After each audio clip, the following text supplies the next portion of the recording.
பேசும் குகை. ஒரு காட்டில் ஒரு சிங்கம் வாழ்ந்து வந்தது. எப்போதும் போல அன்றும் அது இரையை தேடி சென்றது.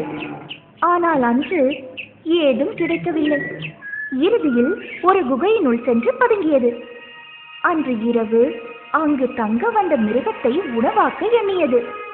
தினமும் அந்த குகைக்குள் தங்கி வந்த நரி அன்றும் குகைக்கு வந்தது. ஆனால் வெளியில் சிங்கத்தின் பாத சுவடை கண்டு நின்றது. புத்திசாலியான நரி தன்னை கொல்ல குகைக்குள் சிங்கம் பதுங்கி இருப்பதை புரிந்து கொண்டு ஒரு திட்டம் தீட்டியது. உடனே நரி, குகையே, உனக்கு என்னுடைய வணக்கம் என்று சொன்னது. ஆனால் பதில் ஏதும் வரவில்லை.